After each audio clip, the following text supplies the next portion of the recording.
یہ ہے سیرت النبی صلی اللہ علیہ وسلم شارٹ سیریز، جہاں ہم نبی کریم صلی اللہ علیہ وسلم کی زندگی کو مختصر اور مؤثر انداز میں پیش کرتے ہیں، اور یہ ہے اس سیریز کی قسط نمبر 6۔ ابو بکر صدیق رضی اللہ تعالی عنہ کو کھلے عام اسلام دعوت دینے پر بری طرح مارا گیا، حتیٰ کہ بے ہوش ہو گئے۔ ہوش میں آتے ہی پوچھا، کیا نبی کریم صلی اللہ علیہ وسلم خیریت سے ہیں؟ جب تک آپ صلی اللہ علیہ وسلم کو خود نہ دیکھ لیا، کھانے پینے سے انکار کر دیا۔ قریش نے نبی کریم صلی اللہ علیہ وسلم کو تکلیف دینے کا ہر حربہ آزمایا۔ ایک دن عقبہ بن ابی معیط نے چادر گلے میں ڈال کر گھوٹنے کی کوشش کی، مگر ابو بکر صدیق رضی اللہ تعالی عنہ نے بچا لیا۔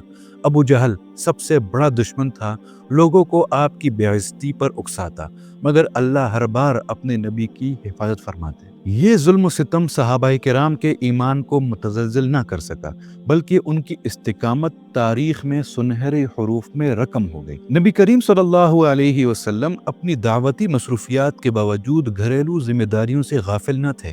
آپ صلی اللہ علیہ وسلم کی بیٹیاں بھی دین کی راہ میں آپ کا بھرپور ساتھ دیتی۔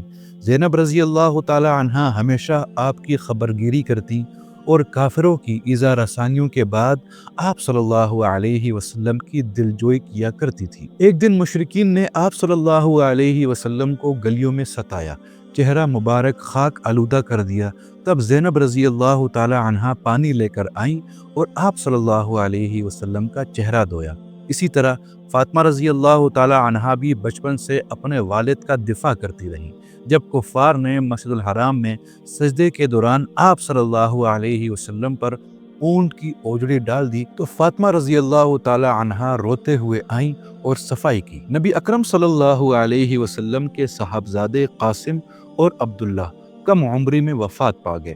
کفار طعنہ دینے لگے کہ محمد ابتر ہو گئے، یعنی نسل ختم ہو گئی، جس پر اللہ جل شانہ نے سورۃ الکوثر نازل فرمائی کہ اے نبی، بے شک آپ کا دشمن ہی بے نام و نشان رہے گا۔ یہ آزمائش کا وقت تھا، مگر نبی کریم صلی اللہ علیہ وسلم اور صحابہ کرام استقامت کے ساتھ دین کی دعوت دیتے رہے۔